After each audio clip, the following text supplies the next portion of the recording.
Góðir hlustendur, hann heldur fyrirlestra á vegum endurmenntunar fræði sín í næstu viku, en fræðin snúast áhrif umhverfis á líðan fólks. Yfirskriftin Austurvöllur hlemmur og spáð verður í hvers vegna fólk sæki meira á Austurvöll en hlemm. Kannski myndu margir fljóti til svars og líklega svara á líkan hátt og það sem kemur út úr doktorsrannsóknum Páls Jakobs Líndal sambærilega hluti erlendis. En rannsóknirnar ættu nú kannski að skila víðtækar og nákvæmari niðurstöðum en það sem að menn myndu svara svona í fljótu bragði og kafa dýpra í málið. Páll Jakob Líndal gestur í okkar á milli í dag. Komdu blessaður og sæll og vertu velkomin. Sælblessin, takk fyrir að bjóða mér. Þetta doktorsverkefni sem að þú ert að vinnað, það snýst að meta hvernig mismunandi umhverfi hefur áhrif á líðan fólks. Já, það akkurat það sem ég að gera í mínu doktorsverkefni. Ég semst leggstund á umhverfis sálfræði sem mitt í grófum fjallar samspil umhverfisins, efnislegs umhverfis, sumum tilfellum félagslegs umhverfis og mannsins. Og ég hef verið í mínu verkefni að skoða áhrif mismunandi götumynda á það sem kallast sálfræðileg endurheimt, en svona til að fólk skilji nú hvað að tala, þá sálfræðileg endurheimt það að hlaða batteríin. Það þegar maður þreyttur og þá vill maður hlaða batteríin.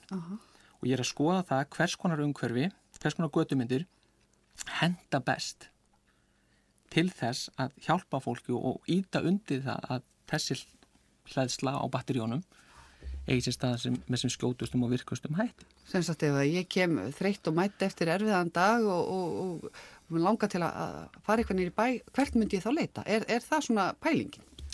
Já, má kannski að segja það sé pælingin, sko, að það sé spáð í að skapa umhverfi fyrir fólk þar sem að, já, það hefur tækifæri til að upplifa þessa endurheimt, það hefur tækifæri til að hlaða batterín og við sjáum það kannski ágætlega hvert leitar fólk í sínu frítíma þegar það á kannski ekki brýnt erindi eitthvað hvert ferða bara til að slaka á og njóta lífsins og það ákveðni punktar til dæmis bara hérna í Reykjavík þar sem að eru eftirsóknarverðir og hafa meira aðdráttarafleitur en aðrir. Já, og þetta svona sambærilegt við það sem að þú ert að sjá í þínum rannsóknum? Já. Það má alveg heimfæra það. Maður kannski má ekki draga víðtækar ályktanir af því sem ég að gera, en þetta allt saman, ég meina þessa niðurstöð sem ég hef fengið ekkit neitt sem hefur komið á óvart, sko. Nei. Við förum kannski nánar út í það á eftir, en ég held ég bara byrja á því að spyrja hver Páll Jakob Líndal? Hvaðan kemur? Ég ólst upp í Þingholtunum. Bara, já, allt til 16 ára aldurs og gekk í Austurbæjarskólann og svona ég átti æska mín, hún litaðist mjög af pabbi minn, hann átti áfengisvandamál til það og mín æska hún litaðist af því svolítið, þannig að svona hún var kannski erfiðari af vissu leyti. En hún þessar afkala lærdómsrík. Truflaði þetta þig í náminu þegar þú ert krakki? Nei, það gerði það kannski ekki svo mikið vegna þess að ég hef alltaf átt afskaplega góða aðila að. Ég haf haft góða aðila í kringum mig. Og á þessum árum þá var amma mín, sem ég Hulda Stefánsdóttir, hún stjórnaði heimilinu. Hún var mamma var þurfti mikið að sinna vinnu og amma sá heimilis haldið og var svona minn bakhjarl þarna fyrstu svona fram á unglingsár. Þannig að það svona hélt þér við hún var og svona jarðtenging. Algjörlega, sko, svona og svona var þessi klettur í lífsins ólgusjó, ef maður getur sagt eins og sem var mjög gott að hengja sig á. Og þetta var kona sem var fædd fyrir sem sagt aldamótin 1900 og það út af fyrir sig finnst mér vera afskaplega merkilegt að hafa geta verið í svona nánu samskiptum við manneskju sem var síðan í nánu samskiptum við Matthías Jochumsson, sko, sem var fæddur síðan á fyrirhluta 19. aldar. Mér finnst það mjög merkilegt. Já, það tenging hérna yfir í 19. öldina, hreinlega. Já, algjörlega. Það svolítið spes. Hvað svo hefði maður nú geta ímyndað sér alinn upp í Þingholtunum að leiðinlega beint í MR? Nei, það gerði ég hins vegar ekki. Nei. Ég byrjaði nú að fara 1 ár í Verslunarskólann en bara fann mig enga með þar. Ég átti svona við sem afleiðing bara af þessum aðstæðum sem voru ríkjandi svolítið á heimilinu að þá var svona mitt sjálfstraust og mín sjálfsmynd, hún var nú kannski ekki alveg upp á markafiska. Þannig ég fann mig einhvern veginn alls ekki í þessu umhverfi. Og fyrir bara hreina tilviljun vil ég segja eiginlega að þá enda ég í MA Menntaskólanum á Akureyri. Já, ferð norður. Já, og það var einfallega bara þannig að ég fór í sveit oft þegar ég var strákur og þar var Magnús Jósefsson, fóstri minn, bóndi í Steinesi. Hann spurði mig, við vorum að ræða hvernig mér líkaði í Verslunarskólanum og hann spyr mig viltu ekki bara fara í MA? Og ég segi, jú, ég væri ekki alveg bara til það.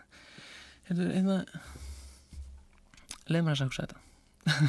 Og sá hann svo að græja þetta? Svo bara æxluðust hlutirnir þannig að ég haustið 1990 þá var ég mættur á herbyggi 204 í heimavist MA og bara tilbúin. Hvernig var svo vist fyrir þig? Þetta var vendipunktur í mínu lífi algjörlega. Já. Því að þannig að losa maður sig þannig að skipti maður algjörlega umhverfi og það sem hafði verið þannig að það kannski svona, ég get sagt sem að maður þurfti sem að maður bjó við að maður losnaði undan því og maður var frjáls og svona þetta var alveg gríðarlega léttir og ég eignaðist marga mjög góða vini og þetta var bara virkilega góð tími fannst mér. Já. En þetta hefur ekki verið þannig að þú hefur hugsað þannig sko, ok, fyrst ég kemst í burtu frá þessum aðstæðum sem ég bý við dagstaglega að þá hlýtur alltaf verða dásanlegt en svo kannski einhver vonbrigði sem að það hefur ekki verið þannig. Jó, það var nú kannski sko, auðvitað náttúrulega var vistin í MA, hún náttúrulega svona gekk upp og niður og ég þurfti að vinna úr mínu málum sko. Ég veit ekki hvort ég hafði kannski endilega svo mikið þroska nákvæmlega þessum árum til að átta mig á hvað ég var að díla við og hvað ég þurfti og þetta endurspeglaðist kannski best í fótbolta. Ég stundaði fótbolta og gríðarlega lagði mikið á mig og langaði til að ná árangur á því sviði. Það vafðist hins vegar fyrir mér andlega hliðin. Að ég hafði ekki þá trú á mér sem maður þarf að hafa þegar maður stundar svona og ætlar að ná árangri. Það, ég meina, lykilatriði er það, þú verður að trúa því sjálfur að þú getur það. Já. Þannig að þráttur að hafa, ég vil menna, ég hafi haft töluvert mikla getu sem fótbolta, fótbolta spilari, að þá náði ég aldrei þeim árangri sem ég vildi. Það síðan leiddi til þess að þegar ég kem suður aftur, þá orðin 20, að þá fór ég að spá í það sko, get ég eitthvað gert til að öðlast trú á sjálfum mér og ná styrkjaði þannig og næðir þeim árangri sem vildi. Akkurat. Já. Og þá fór ég og leitaði fyrir áhyggjan góðrar konu til hans Einar Gylfa sálfræðings. Já. Og það má segja hafi verið annar vendipunkturinn í mínu lífi því að Einar Gylfi hann hjálpaði mig gríðarlega mikið. og gríðarlega færi á sínu sviði. Þú ert algjörlega ófeimin að tala um þetta. Já. Hefur þetta ekkert vafist fyrir þér að tala svona opinskátt um þessa erfiðu hluti? Nei, það hefur ekki. Mér finnst þetta að vera svona hlutir sem að setja, þetta er bara partur af mér og ég get í sjálf sér ekkert gert, ég get ekkert gert nema gott úr þessu. Þannig að ég líti á þessa reynslu sem að ég var fyrir, eða var fyrir sem ég upplifði. Ég líti á þetta sem lán í rauninni. Af því það gaf mér tækifæri til að ígrunda hluti sem ég hefði örugglega aldrei ígrundað öðrum ef ég hefði ekki. Þannig að erfiðleikar eru ekki skemmtilegir meðan á þeim stendur. Nei. En ég hef kosið þá að taka þá stefnu í lífinu að erfiðleikar eru tímabundnir og þú getur alltaf lært eitthvað erfiðleikum og snúið þeim þannig að þú hafir hag af því. Og mér finnst það mjög mikilvægt vegna þess að ég tel að maður er sinn gæfusmiður og maður getur valið, þú hefur alltaf val í þínu lífi hvort þú vilt eða hvernig þú vilt taka hlutunum. Nú myndi kannski einhverju segja sem að hafa lent í einhverjum aðstæðum og kringustæðum sem að manni virðast að séu nánast óbærilegar. Hefur slíkur maður val? Já, hann hefur val. Þetta er náttúrulega mjög erfið spurning í sjálfur sér, sko, að því ég get náttúrulega í þessu þá get ég bara talað út frá eigin reynslu og það er náttúrulega það að lendi í einhverjum gífurlegum áföllum. Það er náttúrulega eitthvað sem ég hef ekki upplifað. En ég tel svona í hinu daglega lífi að meðalmaðurinn að hann hefur alltaf val. Alltaf val. Já. Og kannski, liðurinn í því að einhvern veginn að fara í gegnum þetta er að tala um það. Það hefur verið mín aðferð til að tala um það, já. Það vegna þess að mér finnst þetta ekkit vera, það er engin leyndamál í þessu. Hvert er leyndamál? Ég meina,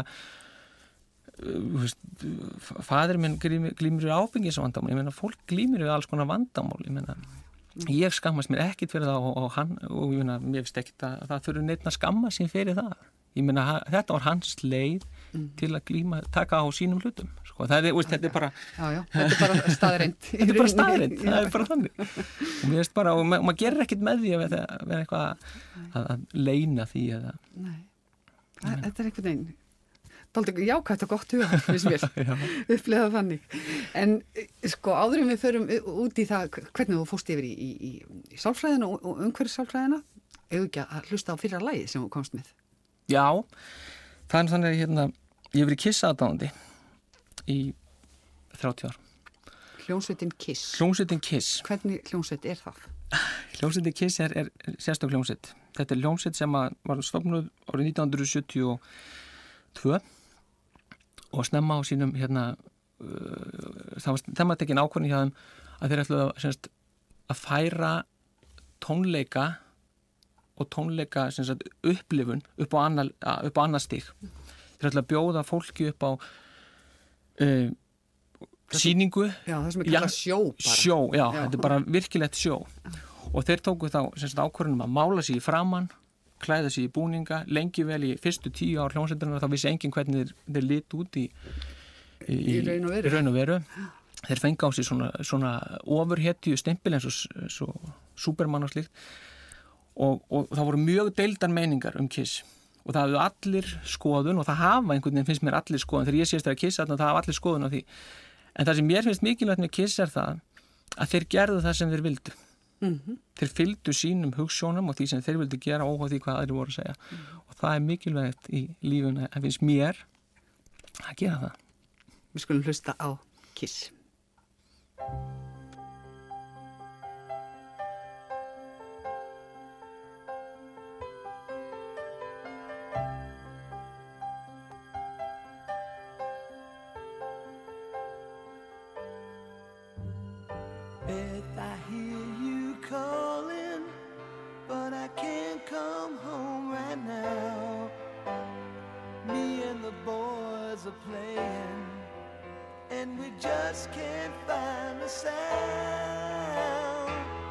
Just a few more hours.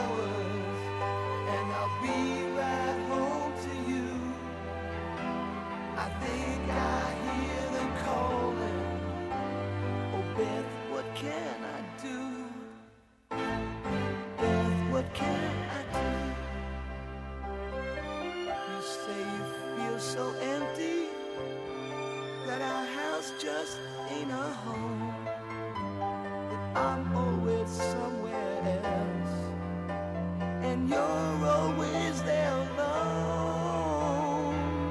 Just a few more hours and I'll be right home to you.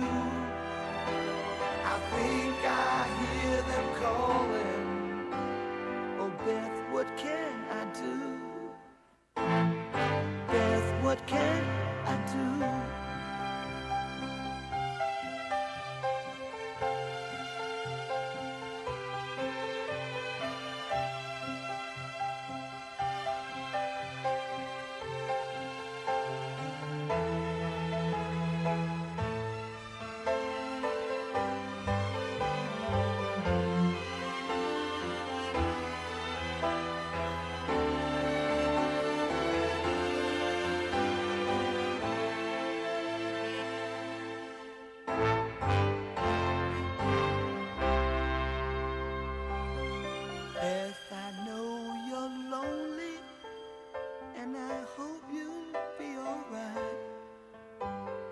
Me and the boys will be playing all night.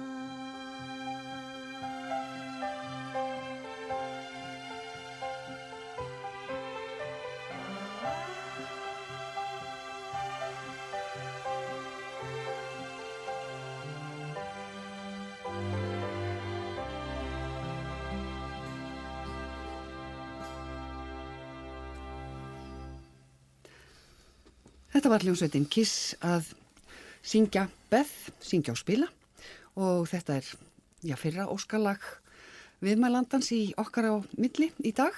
Hann heitir Páll Jakob Líndal og er doktorsnemi í umhverfissálfræði. Þú varst búin að lýsa Kiss með mörgum fögrum orðum og þetta fylgdi þér á ungdómsárum og gerir enn. Þetta fylgir mér enn. Það fylgir þér enn. Já.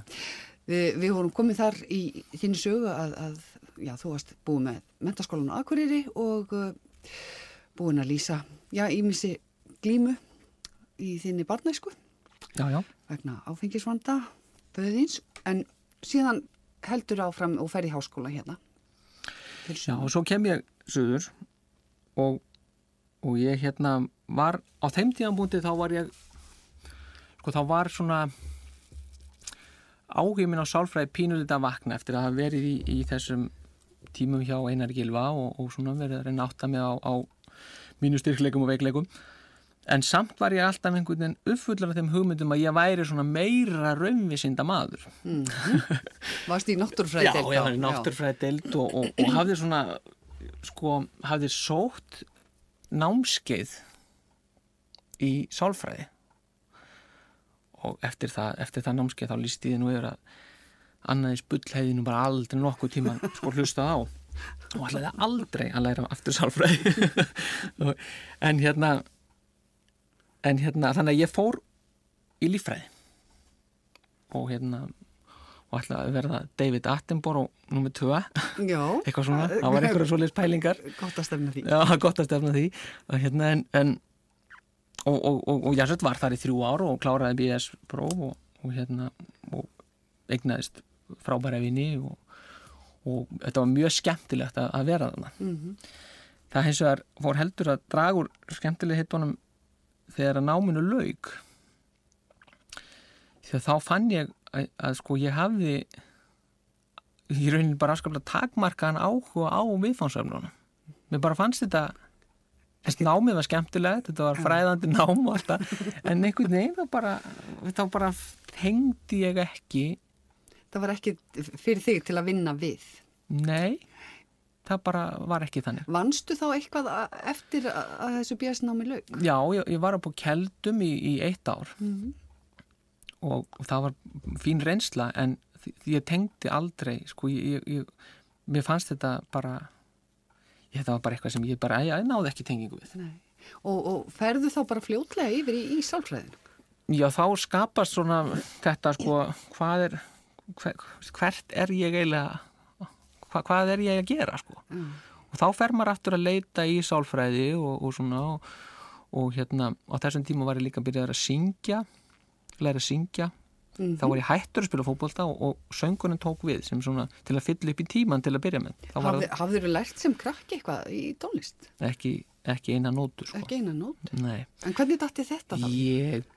Þetta er bara, mér hafði alltaf langað til að gera það.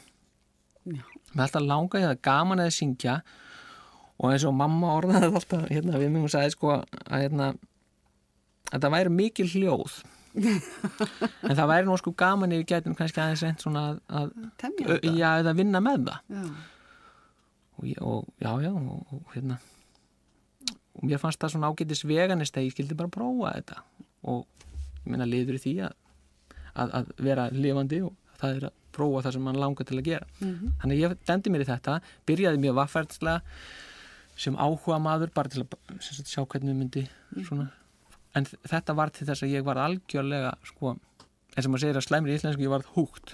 Og byrju, fórstu í söngskólan þá? Já, fór ég í nýja söngskólan Hjartnarsmál, sem hétt þá, heitir núna söngskóli Sigurðar Demes og þetta bara kynntist ósælega mörgu skemmtilegu fólki og þetta var bara svo hrikalega gaman að þetta svona varð mjög stór partur af mínu lífi allt ársins 2007 en er samt enn gríðarlega stór partur og ég svona svissa svolítið fókus, fór úr klassíski tónlist og fór yfir í rock sko, bara yfir í Kiss og og er núna semst að út í Svíþjóð sem ég býr núna, er að syngja með hljómsveit þar. Já. Og er mikill áhuga maður þetta. Já. Hver kendi þér þarna í söngskólan? Það voru margir sem kendi mér. Ég byrjaði á sig, hún Friðrik Kristensinni sem er hjá Karlakór Reykjavíkur, var hjá honum, svo fór ég til hans Sigurðar Demes, var hjá honum. Já, þú náðir. Ég náði honum á lokasprettinum og það er lífsreynsla og svo fór ég til hans Guðbjörns Guðbjörnssonar, svo fór ég til Gunnars Guðbjörnssonar, bróður hans. Og svo hef ég notið leiðsagnar Jóns Þorsteinssonar og ég hef notið leiðsagnar, hann heitir Anton Steingruber, Austurríkismaður. Þannig ég hef komið við og svo hef ég verið svolítið líka að núti Svíþjóð og svolítið verið aðeins að taka. Já, þannig að það ég komið við að mikla reynslu að þessu. Og svo sálfræðin, þú ert í sálfræðin þá leið og ert að í söngnum. Já, sko það ég uppgötaði það þegar ég var á Kjeldum að þetta myndi ekki ganga. Nei. Þannig að ég þess vissum og þá var kona mín, Sigurlaug Gunnarsdóttir, hún segir það núna, sko, ég var nú búin að segja það í mörg ár að þú ættir að vera sálfræði þegar ég loksins fór, sko. En það var árið 2000 þegar ég söðlaði þar og það var ekki síst einmitt fyrir það hún bara, akkur verði ekki sálfræði, þú átt heima og þá var ég farin að tala svo mikið sálfræði og það æxlaði sem það var mjög skemmtilegt og þarna fann ég tenginguna virkilega. Fór til að byrja með hafði áhuga á áfengis, sem sálfræði tengslum við áfengisdrykkju og hvernig væri þetta að vinna með það byggt bæði á náttúrulega vísindilegu starfi og svo bara á minni eigin reynslu og fleira í þeim dúr. En síðan fór það yfir í umhverfissálfræði. Já, hvernig tenging er það? Er einhver tenging eða bara fórstu þangað yfir? Já, tengingin er svo að ég er sonur Guðrúnar Jónsdóttur arkitekt sem hefur lengi verið í forsvari eða svona í framvarasveit til varðandi húsverndun og á sviði skipulagsmála. Auk þess sem að hún var í pólitík svona, tímabundið. En þannig að ég hef sko alist upp við það líka þá umræðu skipulagsmál og arkitektúr. Og pæla svona í umhverfi hlutföllum og því. Já, bara svona víðum og breiðum grunni. Og ég man að það sem var kveikjan að þessu á sínum tíma var það þegar Laugavegs umræðan, þegar það stóð til nú skulum við heimila niðurrif á svo mörgum húsum við Laugaveg. Þetta var í árið 2005, minnir mig. Og þá náttúrulega risu upp andstæði fylkingar, það er húsverndar og verslunar. Og þetta er svona, mér fannst þetta einhvern veginn vera eitthvað sem var ósamræmanlegt. Þetta voru bara sjónarmið sem voru bara, mættust bara og var ekkert. Þannig ég fór að spá í, er ekki eitthvað annað, er ekki hægt að finna einhvern annan vinkil sem hægt að ræða þetta á. Af því að ég hafði bara fundið þá eigin skinni að sko til dæmis neðri hlutur Laugavegar, hann hafði einhvern veginn alltaf miklu meira aðdráttarafl en efri hluti. Já, og það virðast fleiri vera sammála það sést bara á umferðinni, sko. Já, og þá fór ég að spá, byrju, er ekki eitthvað til þetta? Og þannig æxlaðist það, þetta var svona á sama tíma ég var að hérna að átta mig að því að sennilega ég nú ekki sá óperusöngvari sem að ég stemdi að því að verða. En hérna, þannig að ég fór að spá í þetta. Og ég fann sem sagt út úr þessu og fann háskólann í Sydney, eða var nú reyndar bent á það, svo ég geti nú allar sanginni. Eru þeir sem sagt framalega á þessu sviði, eða? Sko, háskólann í Sydney hefur verið með grúpu í tæplega 50 ár, sem hefur verið og það hann innan arkitektadeildarinnar. En það áhugaverða í því að þessi grúpa, hún hefur eiginlega enga tengingu við allt hitt sem að gerast í arkitektadeildinni, sem alveg óskiljanlegt. Við erum bara upp á 50 hæð, þessi grúpa, og allir hinnir á hinu. Og þeir eru bara að reikna og mæla og eitthvað svona, og teikna. Já, þeir eru bara að gera svona það sem að mann gera í arkitektaskóla. Já. Og svo erum við að stúdera umhverfissálfræði þarna uppi, en það hefur engin áhuga á því, sko. Það er mjög skrítið system, já. En sko, nú þurfum við að fara svolítið hrætti við sögu. Við þyrftum að fá framlengingu og fella niður nokkra dagskrárliði til að tala allt sem við viljum tala en sko, rannsóknin þín gengur þess að út á það að kanna hvernig mismunandi borgargerð hefur áhrif á líðan og þetta með að hlaða batterín. Já, ég fókusar sérst á götumyndir. Götur taka að meðaltali 25-35% af rými í borg. Þetta er sá staður sem að þegar við erum utandýra, þegar þéttbýlisbúar eru utandýra, þá er yfirleitt út á götum.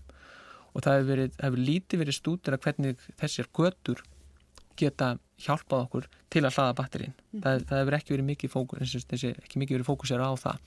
Það hefur verið meiri hort til grænna svæða og þau hafa mjög, það er engum blöðum það að fletta, jákvæð áhrif þeirra, en götunar hafa vorið svolítið út undan og það er svona það svið sem að ég hef áhuga að spá í arkitektúrin, hvernig hann getur hjálpað hlutföllun í umhverfinu, hvað gróður, ef maður setur gróður inn, hvað áhrif hafa það hefur, það er ekki síðan nóg að setja bara gróður inn, það er mismunandi eftir hvernig honum er raðað inn í umhverfið, hvað áhrif hann hefur og svo fleira og þetta er viðfangsefnin sem að ég er.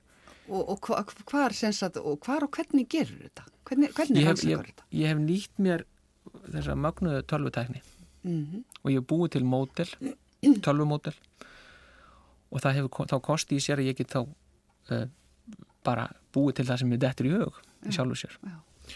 En allt hefur þetta byggst, öll mín uppbygging á þessu módeli, hún hefur byggst á vísindalegum grunni.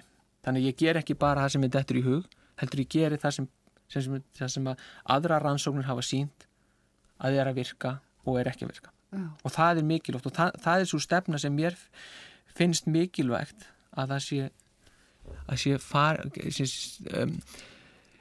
sé farin eða henni sé synt er miklu afgerandi hætti heldur en hefur verið gert. Já, menn nýti sér þær upplýsingar sem eru til þetta. Akkurat. En hvað hefur svona komið út úr þessum rannsóknum nú þegar? Er hæð húsa, það hefur væntanlega... Já, hæð húsa, ég meina eftir því sem það er það sem mínar rannsóknir hafa sýnt er að hæð húsa það dregur úr hæfni umhverfisins til að stuðla að veljan. Aukinn fjölbreytileiki í umhverfinu, hann eykur hæfni umhverfisins til að stuðla að veljan. Aukinn fjölbreytileiki? Já. Hefur það mikið að segja? Já, vegna þess að það gerir það að verkum að það er meira fyrir augað að nema í umhverfinu. Já. Og að það sé meira fyrir augað að nema, það veitir okkur meiri upplýsingar umhverfið, það fær okkur til að hugsa og tengja og við það að það gerist að þá gleymum við svolítið stað og stund. Já, dreifir huganum og það getur stuðlega að velja. Þetta er náttúrulega miklu flóknara heldur, ég get ekki útskipt þetta á nokkru sekúndum. Nei. En þetta er basically, í grundvallaratriðum það sem þetta snýst um. En fjölbreytni, þá kannski hugsar einhver, á þá að vera háhísi og svo lítið hús við hliðina eða... Nei, síðan þá erum við komin út í það að það er fleira sem skiptir máli heldur en fjölbreytileiki, því að fjölbreytileikin verður að vera í samræmi, það verður að vera eitthvað samræmi í fjölbreytileikanum. Já. Þannig til dæmis er við getum sagt eins og inn í Höfða, það sem að turnin er þarna í Höfðatúni. Jú, stendur svo staur þarna. Já, stendur svona hár og það er mjög lítil, lágreist byggð við hliðina á. Já. Sko þarna er ekkert samræmi, það er fjölbreytileiki, en það er skortur á samræmi. Já. Það er mjög tilfinnanlega skortur á samræmi það, bara sem dæmi. Já. Þannig að þetta verður að fylgja. Þetta er, eftir því sem ég stúdar þetta meira, þá bara rennur það upp fyrir mér hvað þetta er í rauninu afskaplega flókið að skapa gott umhverfi. Það er miklu, miklu flóknara heldur en hefur verið, heldur en manni hefur fundist.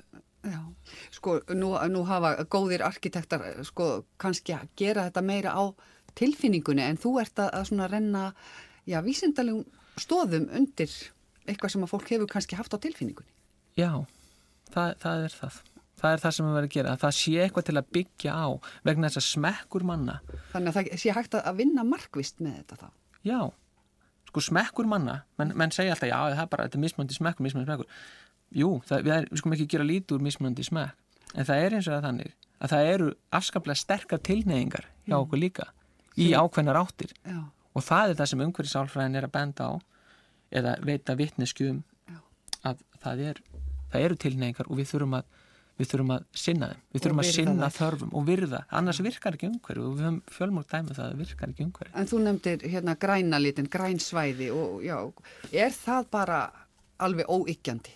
Sko, græn svæði hafa jákvæð áhrif, en við erum aftur, getum við komað að því að græn svæði, sko, grænt svæði og grænt svæði er ekki sami hluturinn. Þar koma líka gæði og hönnun, það skiptir máli. Hvernig grænu svæðin eru skipulögð þá? Nákvæmlega. Já.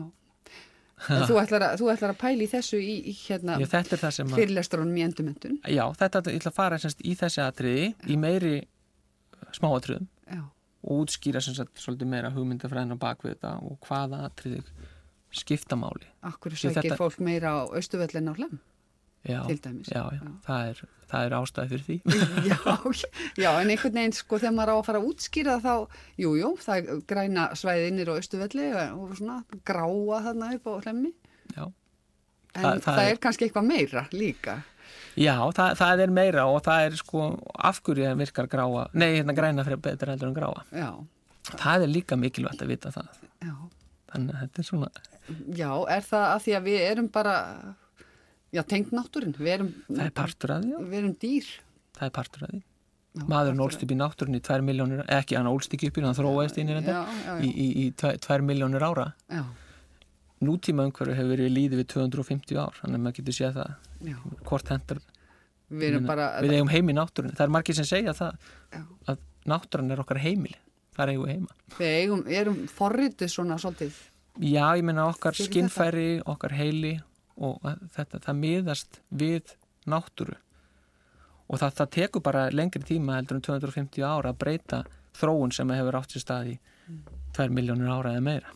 En nú finnst mörgum mjög gaman að búa þétt í borgum og vilja ekkert endilega hafa, sumir vilja kjósa að hafa stóra garða og hafa svolítið svæði í kringu sig, aðrir vilja það ekki.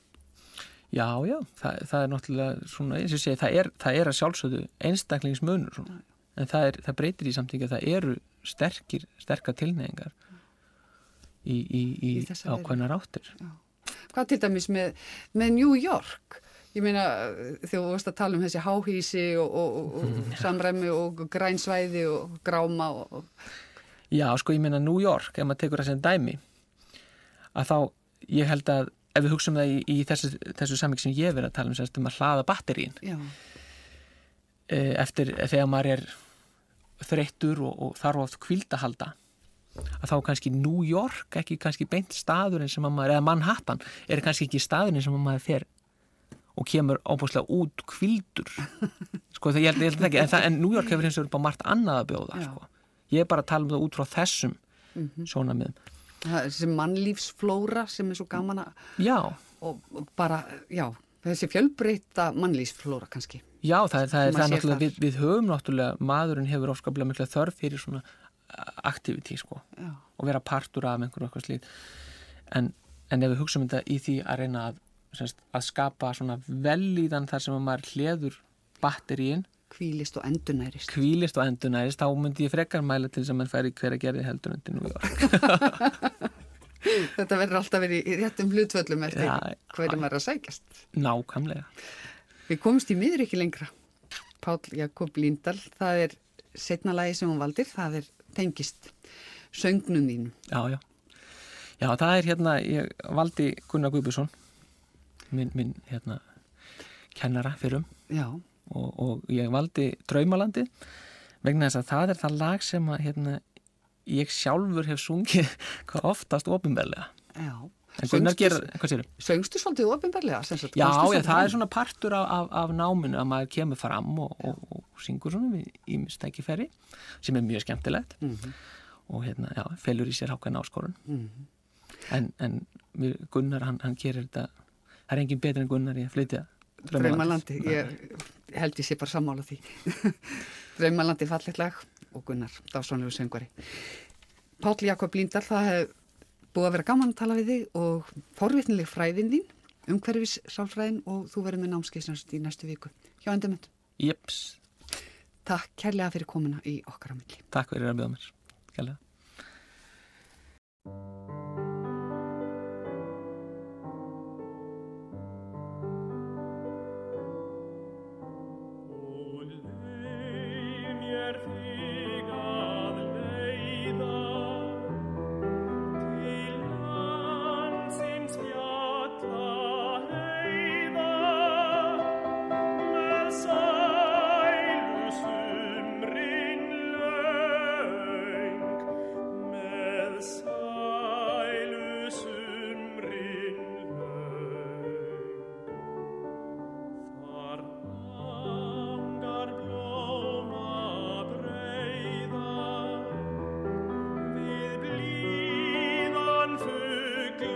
Sun